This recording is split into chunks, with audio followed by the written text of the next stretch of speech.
In a world obsessed with the pursuit of happiness, we're bombarded with countless paths promising bliss and fulfillment. Gleaming advertisements showcase smiling faces behind the wheel of luxury cars.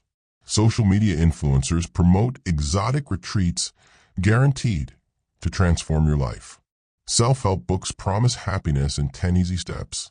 Wellness gurus sell supplements that supposedly unlock your brain's capacity for joy. Dating apps promise the perfect relationship that will complete you. Career coaches insist that the right job will bring ultimate satisfaction. The message is consistent and relentless. Happiness lies just beyond the next purchase, the next achievement, the next relationship, the next milestone. Our economy thrives on this perpetual promise that happiness is always within reach, but somehow requires something more than what we currently possess. Yet despite unprecedented levels of material comfort, technological convenience, and endless entertainment options, happiness remains stubbornly elusive for many. Studies from prestigious research institutions show alarming increases in depression, anxiety, and dissatisfaction across developed nations.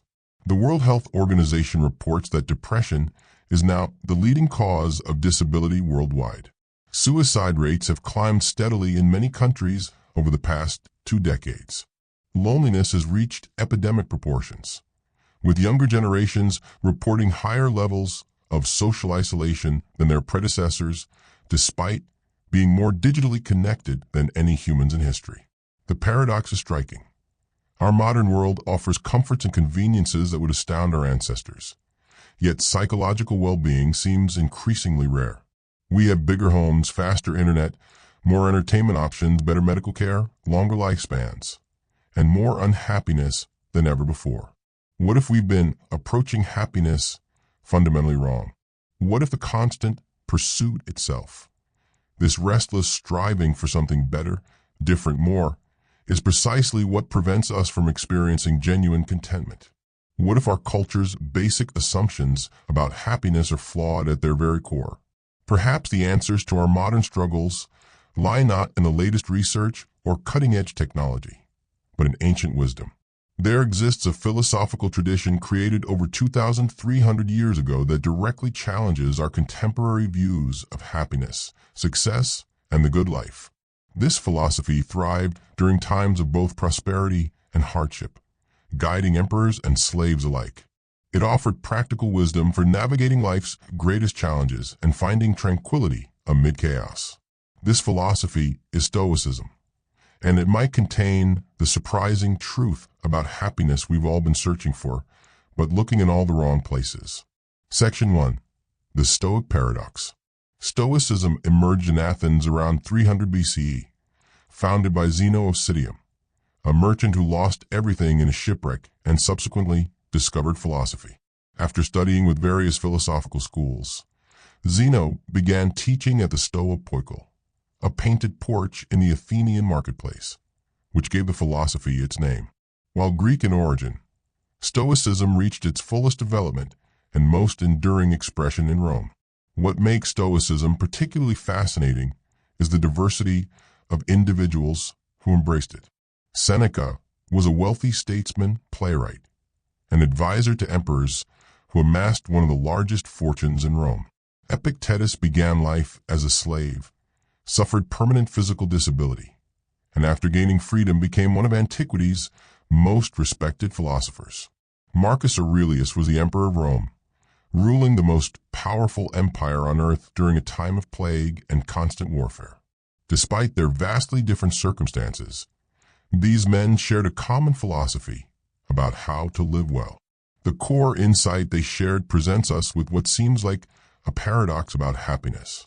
The Stoics argued that to become happy, you must stop pursuing happiness directly.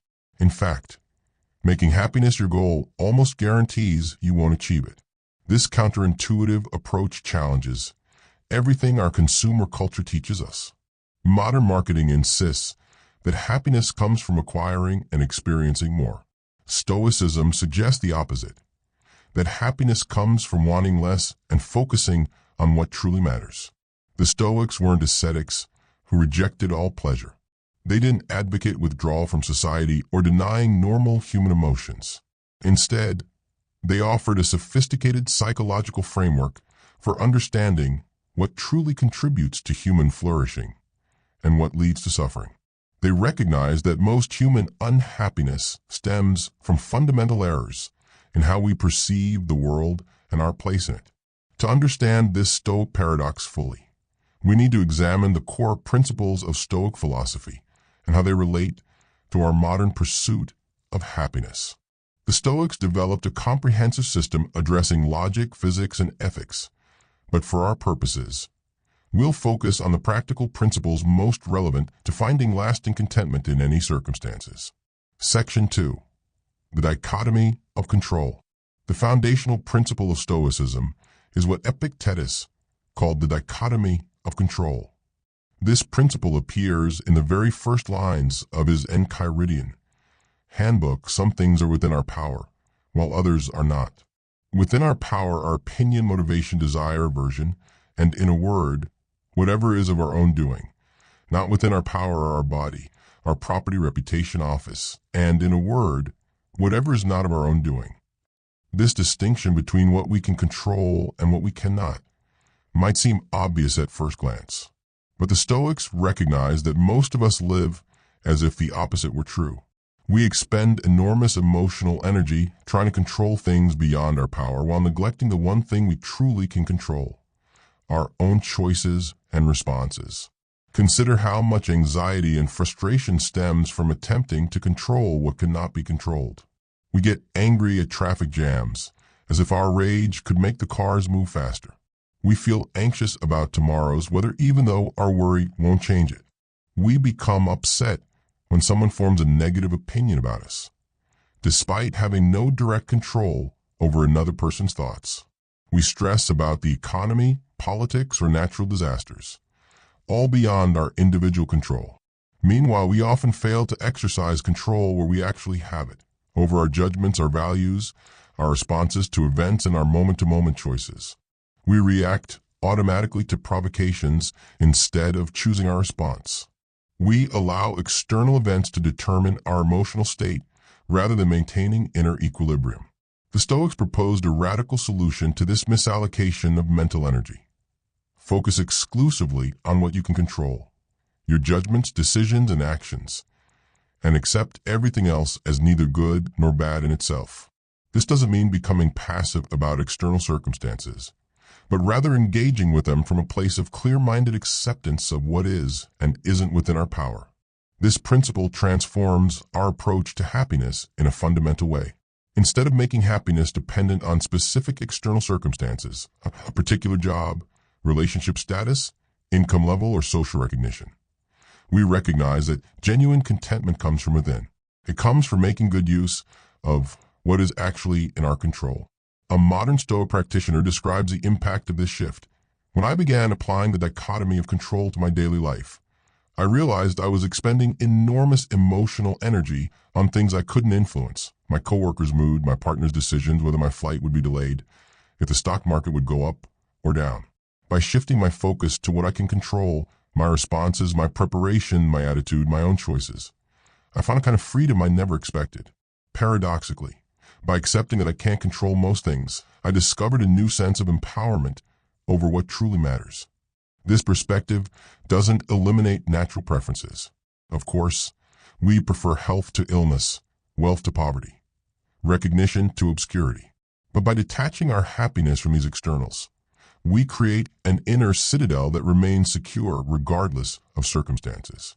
As Epictetus observed, make the best use of what is in your power, and take the rest as it happens. The dichotomy of control applies to everything from minor daily annoyances to life's greatest challenges. Traffic delays, rude comments, bad weather, illness, financial setbacks, even death itself, all can be approached with this fundamental question: what aspects of this situation are within my control, and what aspects aren't? By directing our energy exclusively toward what we can control, we eliminate vast amounts of needless suffering while maximizing our effectiveness where it actually matters. This principle becomes even more powerful when combined with another core Stoic insight: that virtue is the only true good. Section 3. virtues as the only true good. For the Stoics, virtue, arete in Greek, virtus in Latin, was the only true good, and vice the only true evil. Everything else, wealth, health, reputation, pleasure, even life itself, was classified as indifferent, neither good nor bad in itself. This flies directly in the face of our materialistic culture, which suggests happiness comes from external goods. The Stoics argued that the good life, the happy life, comes from developing and expressing four cardinal virtues. Wisdom, phronesis, the ability to navigate complex situations with clarity and good judgment. This includes practical wisdom about what to pursue and avoid, good sense in social situations, and discernment about what truly matters. Justice, dichotomy, living with fairness and integrity in our relationships with others. This encompasses honesty, respect for others, and fulfilling our duties to family, friends, and society. Courage, Andrea, facing challenges and hardships with fortitude. This isn't just physical bravery, but moral courage, standing by principles even when difficult, and enduring adversity without being broken by it. Temperance, sophrosyne, exercising moderation and self-restraint. This involves mastering impulses and desires, avoiding excess, and maintaining balance in all aspects of life. The Stoics argued that these virtues are both necessary and sufficient for happiness. If you develop these four qualities, you will be happy regardless of external circumstances. If you lack them, no amount of wealth, pleasure, or recognition can make you truly happy. This perspective seems radical to modern sensibilities. We're taught that happiness involves accumulating the right external goods: financial security, romantic love, professional success, social recognition, pleasurable experiences.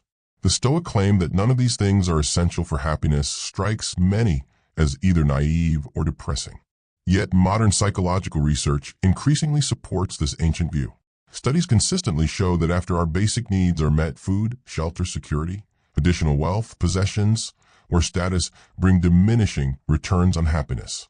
Meanwhile, living according to one's values, maintaining healthy relationships, and contributing to something greater than oneself consistently correlate with subjective well-being across cultures and circumstances. Consider the hedonic treadmill, our tendency to quickly adapt to improved circumstances and return to our baseline level of happiness. People who win the lottery experience an initial surge in happiness, but typically return to their pre-winning happiness levels within months. Similarly, those who suffer severe accidents causing disability often return to their baseline happiness after adaptation. This research suggests that external circumstances matter far less for happiness than we imagine. What matters more is our internal state, our values, attitudes, and responses to what happens. This aligns remarkably well with the Stoic emphasis on virtue over externals. The Stoic view doesn't mean we should be indifferent to externals in the sense of not caring about them at all. The Stoics recognize preferred indifference, health, wealth, friends, and dispreferred indifference, illness, poverty, isolation. All else being equal, it's rational to prefer health to sickness or friends to enemies. But these preferences should be held lightly, with the understanding that virtue alone is essential for happiness. This approach offers profound freedom. If happiness depends on external circumstances, we remain perpetually vulnerable to fortune's whims. If health is essential for happiness, then illness must make us miserable. If wealth is required, then financial setbacks must devastate us. If social recognition is necessary, then criticism must wound us deeply. But if virtue alone is essential for happiness, we maintain the capacity for joy in any circumstance. We can be happy while sick, happy while poor, happy while criticized or rejected, provided we respond to these challenges with wisdom, justice, courage, and temperance. This perspective transforms even the most difficult circumstances into opportunities for practicing virtue. Illness becomes an opportunity to exercise patience and moderation. Financial hardship becomes a chance to demonstrate resourcefulness and courage. Criticism offers a chance to practice humility and discernment. Even death, our own or a loved one's, becomes an opportunity to display courage and acceptance of nature's course. Section 4. Negative visualization. One of the most powerful Stoic practices for cultivating both virtue and happiness is what modern philosophers call negative visualization or premeditatio malorum, premeditation of evils. Seneca described it this way: he robs present ills of their power who has perceived their coming beforehand. Unlike positive visualization promoted by many self-help gurus, which focuses on imagining best-case scenarios, the Stoics recommended regularly contemplating what could go wrong, not to increase anxiety or pessimism, but paradoxically, to diminish them and increase appreciation for what we already have. The practice involves regularly taking time to imagine losing the things we value: our health, relationships, possessions, capabilities, and even our lives. By doing so, we achieve several benefits. First, we prepare ourselves mentally for potential hardships, making us more resilient when challenges actually arise. By rehearsing difficulties in advance, we're less likely to be overwhelmed if they occur. As Seneca advised, we should every day reflect that this day might be our last. Second, and perhaps more importantly, we learn to appreciate what we already have rather than taking it for granted. By imagining the absence of something, a loved one, our health, our home, we reconnect with its value in the present moment. Third, we reduce our anxiety about potential losses by confronting our fears directly. Many of our worst fears lose their power when examined closely. We realize we could endure even serious setbacks by focusing on what would remain within our control.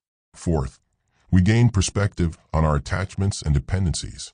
By imagining life without certain comforts or relationships, we identify where we've become overly attached to externals for our sense of well-being. A modern practitioner describes the impact. It seems counterintuitive, but regularly contemplating what it would be like to lose my job, my health, or even loved ones has made me profoundly more grateful for what I have right now.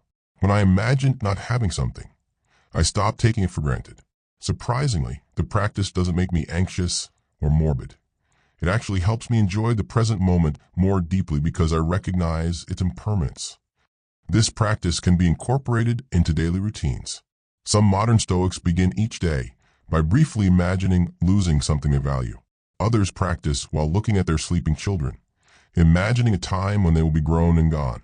Still others practice when using valuable possessions, recognizing that everything will eventually break, wear out, or be lost. Negative visualization doesn't mean dwelling morbidly on worst-case scenarios or becoming paranoid about potential disasters. Instead, it's a brief, intentional practice of acknowledging life's fragility and impermanence. Done properly, it produces not anxiety, but its opposite: profound gratitude and presence. The psychological benefits of this practice align with research on gratitude. Studies show that gratitude practices significantly improve subjective well-being, reduce depression and anxiety, and enhance life satisfaction. By contemplating the absence of what we value, we generate authentic gratitude for its presence, a more powerful approach than merely listing blessings without deeply considering their value. Negative visualization also builds resilience by inoculating us against future difficulties.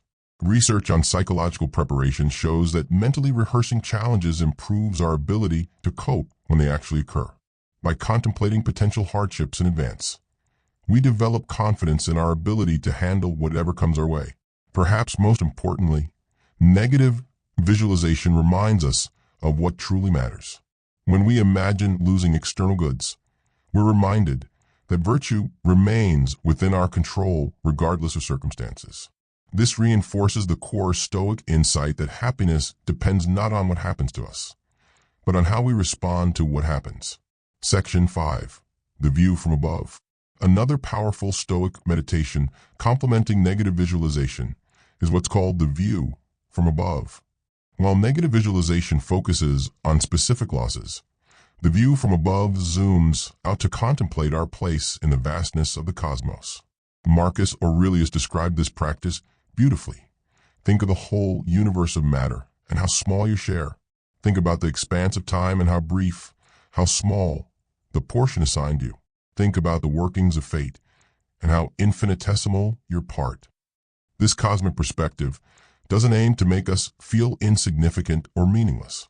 Rather, it puts our problems in perspective, helping us distinguish between what seems important from our limited viewpoint and what truly matters in the grand scheme. When practiced regularly, the view from above produces several benefits. First, it diminishes the perceived magnitude of our troubles. Personal slights, daily frustrations, and even larger setbacks shrink when viewed against the backdrop of the entire universe and the long arc of time. As Marcus Aurelius noted, how quickly all things disappear, the bodies of men in the earth, and the remembrance of them in time. Second, it connects us to something larger than ourselves. By contemplating our place in the cosmos, we transcend narrow self-interest and recognize our connection to the whole of nature. The Stoics believed that humans are not isolated individuals but parts of a larger system governed by natural laws. Third, it helps us distinguish between trivial concerns and matters of genuine importance. Many worries that consume our attention, status comparisons, material possessions, temporary setbacks, appear absurdly small when viewed from this cosmic perspective. Fourth, it fosters a sense of awe and wonder at the universe itself. The Stoics saw nature as governed by reason logos, and believed that contemplating its vastness and complexity could inspire a profound appreciation for existence itself. Modern astronomers and astronauts often report a similar experience called the overview effect, a profound shift in awareness from seeing the Earth from space. Astronaut Edgar Mitchell described it as an instant global consciousness, a people orientation, an intense dissatisfaction with the state of the world, and a compulsion to do something about it. This perspective doesn't diminish our individual lives, but rather connects us to something larger than ourselves. The practice can be done in various ways. Some modern Stoics use photographs of Earth from space as meditation objects. Others practice by contemplating the night sky and reflecting on cosmic scales of time and distance. Still others incorporate historical perspective, reflecting on how many generations have lived before us and how many will come after. This cosmic perspective pairs powerfully with the dichotomy of control.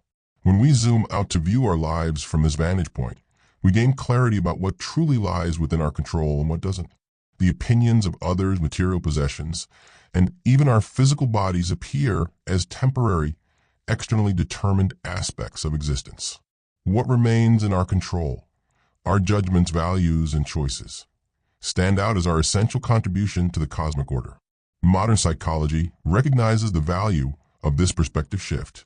Techniques like decentering and mindfulness-based therapies help people step back from immediate concerns to gain broader perspective.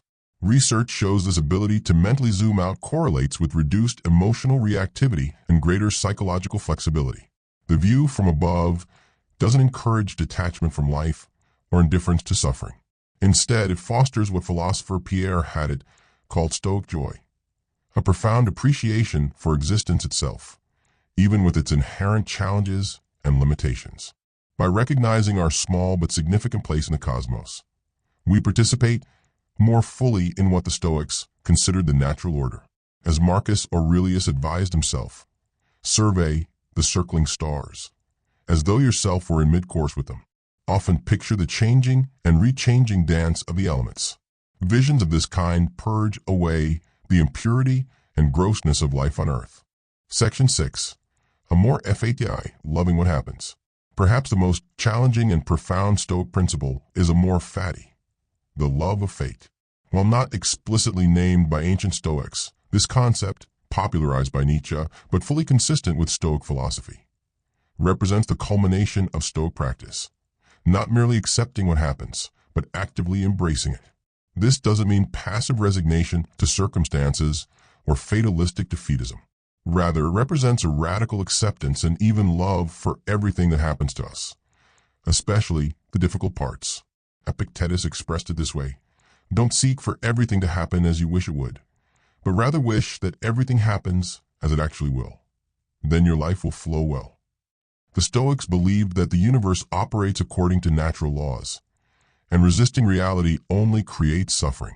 Instead, they advocated aligning our will with what actually happens, recognizing that every event, no matter how challenging, provides an opportunity to exercise virtue and wisdom. This perspective transforms our relationship with adversity. Instead of seeing difficulties as obstacles to happiness, we recognize them as essential components of a well-lived life. As Seneca noted, difficulties strengthen the mind, as labor does the body. Or as Marcus Aurelius put it more succinctly, the impediment to action advances action. What stands in the way becomes the way. Modern Stoic practitioners describe this shift in orientation. When I began practicing amor fati, I stopped dividing experiences into good and bad. Instead, I started asking, how can I use this? What can I learn? How might this help me become a better person? A flight delay becomes time to read or practice patience. A critical comment becomes an opportunity to examine my ego. Even illness becomes a chance to appreciate health and practice courage. It's the ultimate antidote to victimhood thinking. This doesn't mean we shouldn't try to improve our circumstances or prevent harm. The Stoics were not passive observers, but active participants in life. They served in government, led armies, wrote books, and worked to improve society. As Seneca advised, the wise man will live as long as he ought, not as long as he can. The key difference is that they acted with intention while accepting outcomes with equanimity. Amor fati represents the ultimate integration of the dichotomy of control. We act vigorously in areas where we have agency while completely accepting what lies beyond our control. By embracing reality exactly as it is, neither wishing for more nor lamenting what cannot be changed, we eliminate the gap between expectation and reality that causes so much suffering. This principle applies equally to past events and present circumstances. For the past, amor fati means fully accepting what has happened without wishing it had been different. As Epictetus advised a grieving father, never say about anything, I have lost it, but rather, I have given it back.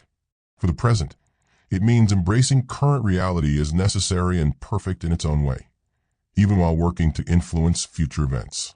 The psychological benefits of this approach are profound. Research on acceptance-based therapies shows that accepting reality rather than fighting against it reduces depression, anxiety, and emotional suffering. Studies on post-traumatic growth demonstrate that finding meaning in adversity promotes resilience and psychological flourishing. Amor fati doesn't ask us to deny pain or pretend difficulties aren't challenging. Instead, it invites us to drop the additional suffering that comes from resistance to what is. Physical pain exists, but the mental anguish of this shouldn't be happening is optional. Disappointments occur, but the added suffering of things should have gone differently can be released. This principle reaches its ultimate expression in our attitude toward mortality. By embracing the natural cycle of life and death, both our own and our loved ones, we transform our relationship with time itself. Each moment becomes precious precisely because it is fleeting. As Seneca observed, life is long enough, and a sufficiently generous amount has been given to us for the highest achievements if it were all well invested. Section 7. The Stoic Path to Joy. By now you might be wondering if Stoicism is just about enduring life rather than enjoying it. The popular conception of Stoics as emotionless, pleasure-denying individuals couldn't be further from the truth. The Stoics weren't against happiness. They were trying to build a more reliable form of it. The Stoics distinguished between pleasure and joy. Pleasure, hedon, is transient, dependent on external circumstances, and often leaves us wanting more. Joy, or what they called eudaimonia, comes from living virtuously and is available to us regardless of circumstances. This distinction has profound implications for happiness. Pleasure-seeking often leads to a hedonic treadmill. We quickly adapt to pleasurable stimuli and require ever-increasing amounts to maintain the same satisfaction level. The temporary happiness from a new purchase, promotion, or achievement quickly fades, leaving us hunting for the next source of pleasure. In contrast, eudaimonic well-being, the satisfaction that comes from living according to virtue, doesn't diminish with time. Each act of courage, wisdom, justice, or temperance reinforces our inner coherence and sense of purpose. This form of happiness isn't vulnerable to external circumstances because it stems from how we live rather than what happens to us. The Stoics weren't ascetics who rejected all pleasure. They embraced natural pleasures and preferred good health, prosperity, and positive relationships.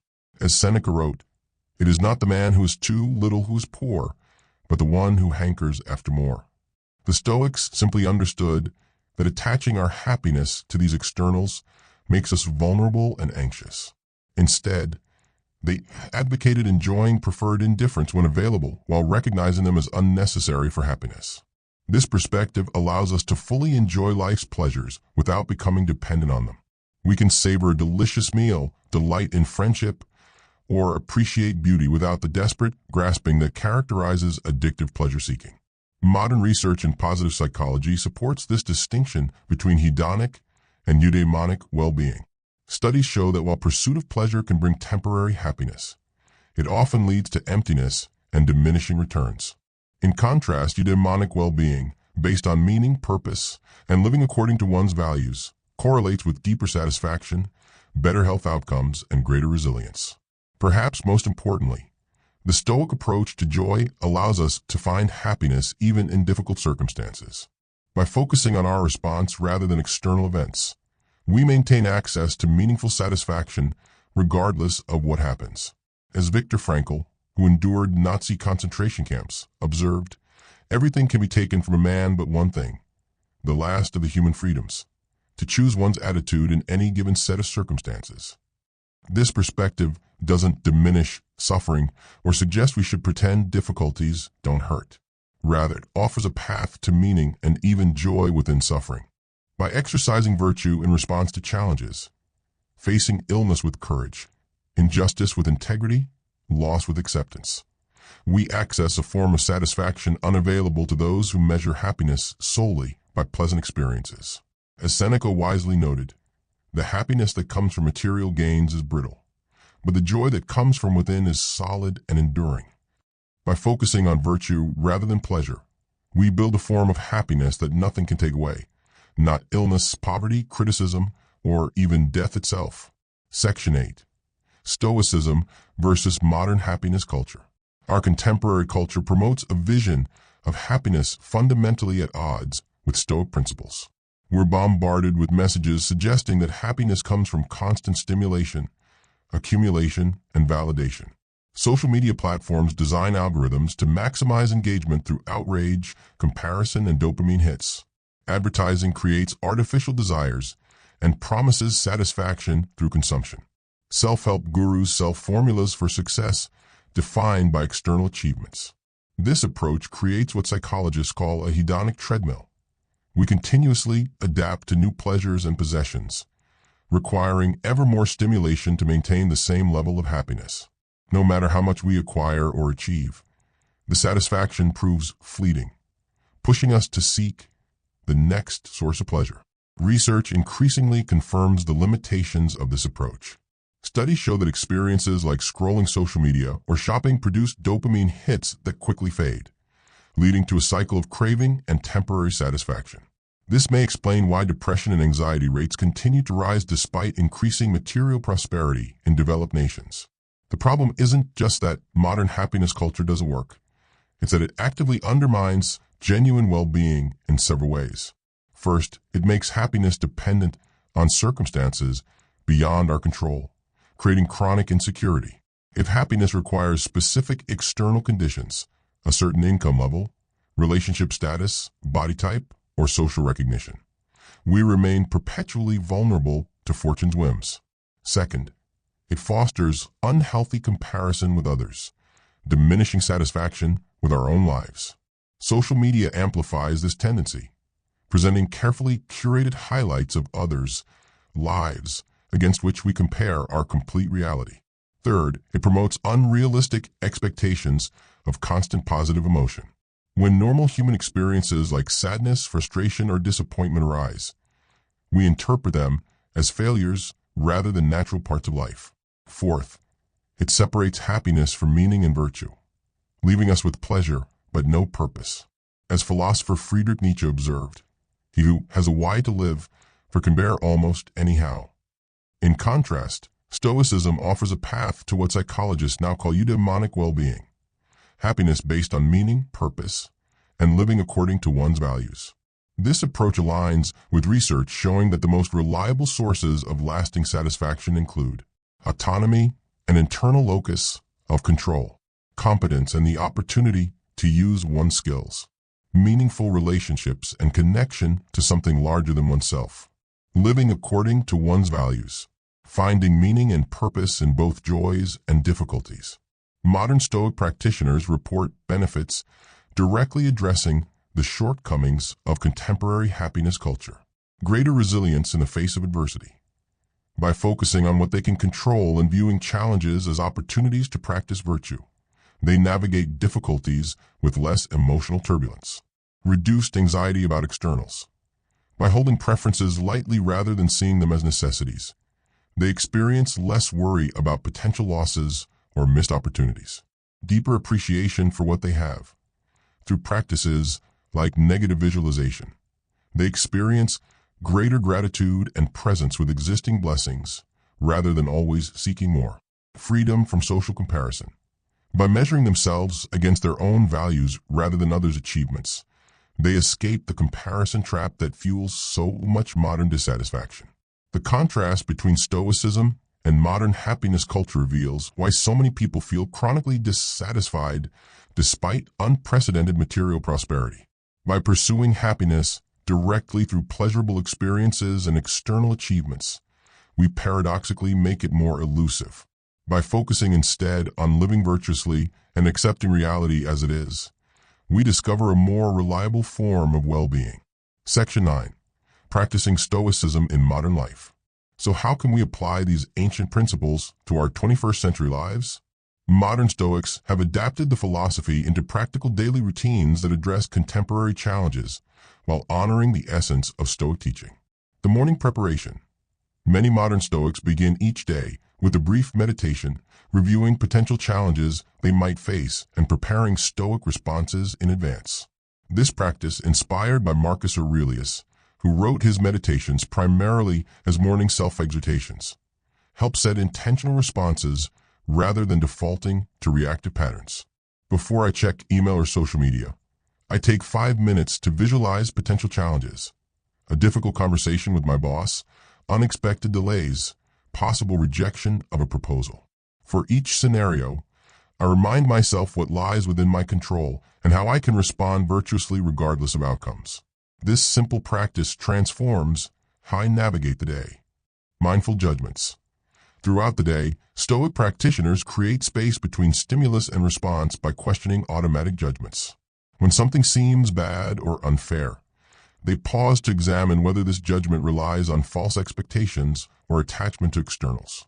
I used to react immediately to perceived slights or frustrations.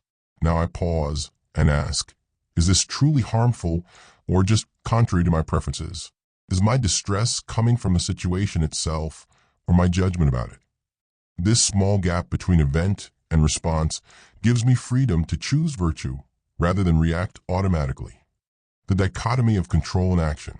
When facing any situation, modern Stoics habitually distinguish between what they can and cannot control.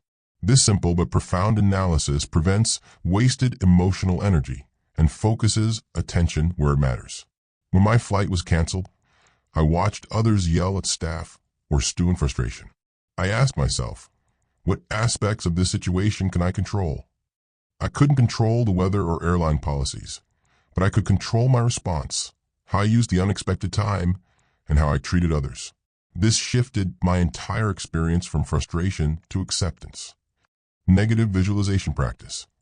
Many practitioners incorporate brief moments of negative visualization throughout their day, especially when interacting with loved ones or enjoying comforts. While watching my children play, I sometimes imagine a future where they're grown and gone, or even contemplate that any moment with them could be our last. Rather than making me morbid or anxious, this practice fills me with profound gratitude for their presence right now. I hug them more, listen more attentively, and appreciate even ordinary moments together. Evening reflection. Following Seneca's advice to review your day before sleep, many modern Stoics end each day by examining their actions and responses. Unlike harsh self-criticism, this reflection celebrates virtuous choices while noting opportunities for improvement with compassionate awareness. Each night before bed, I review my day through a Stoic lens. Where did I exercise wisdom, justice, courage, or temperance? Where did I forget my principles and react to externals? I celebrate progress without pride and note setbacks without shame, focusing on how I can apply these lessons tomorrow. Digital Stoicism. Modern practitioners apply Stoic principles to uniquely contemporary challenges like social media, consumer culture, and information overload. I approach social media with Stoic awareness, recognizing that others' opinions lie outside my control, that comparisons to curated highlights of others' lives are meaningless, and that my attention is one of the few things truly within my power. This transforms these platforms from sources of anxiety into tools I use purposefully. Voluntary discomfort. Following Seneca's advice to occasionally practice hardship, many Stoics deliberately experience mild discomfort to build resilience and reduce dependency on comfort. I regularly practice voluntary discomfort, cold showers, fasting for a day, wearing less comfortable clothes, or temporarily abstaining from conveniences.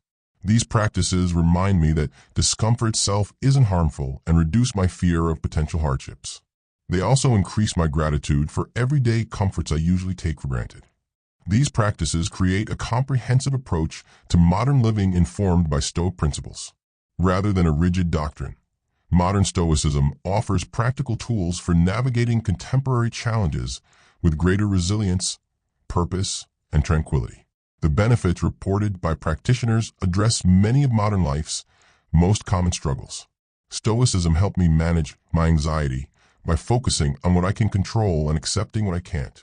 I no longer waste energy worrying about potential outcomes beyond my influence.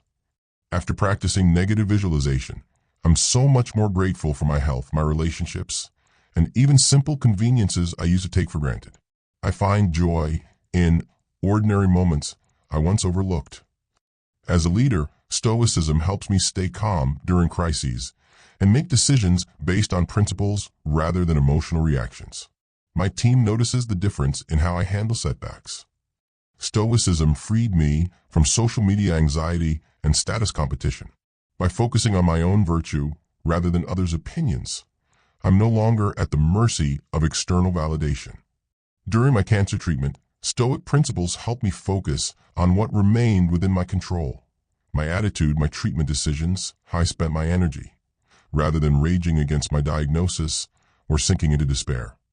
These testimonials highlight how Stoicism provides not an escape from modern life, but a more effective way of engaging with it, maintaining inner stability amidst external chaos, finding meaning in both success and adversity, and building genuine happiness that doesn't depend on circumstances.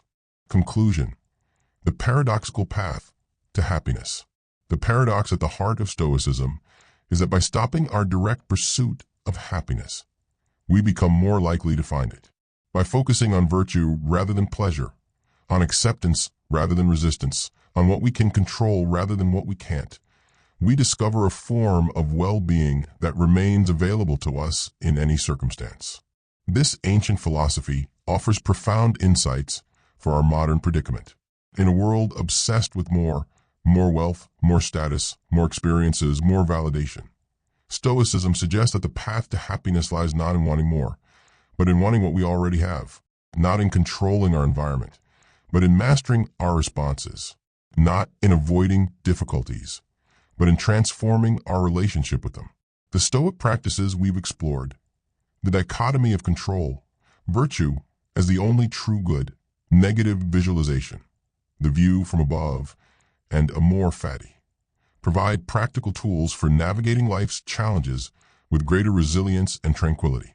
By incorporating these practices into daily routines, we can cultivate a form of happiness that remains stable regardless of external circumstances.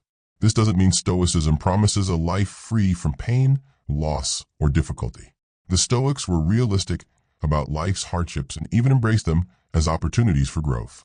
As Seneca wisely noted, "I judge you unfortunate because you have never been unfortunate. You have passed through life without an adversary.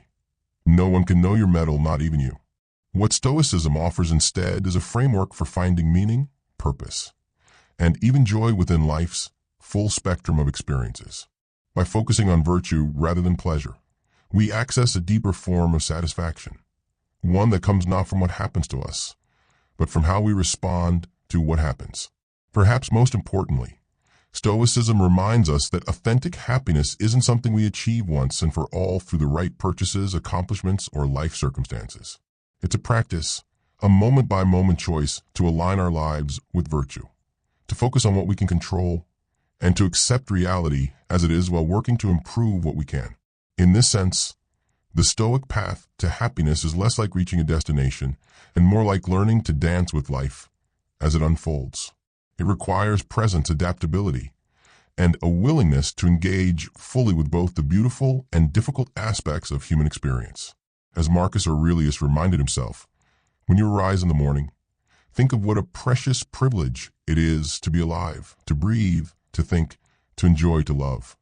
The surprising truth about happiness that Stoicism reveals is that it has been within our reach all along, not in acquiring more or becoming someone different, but in how we perceive and respond to this moment exactly as it is.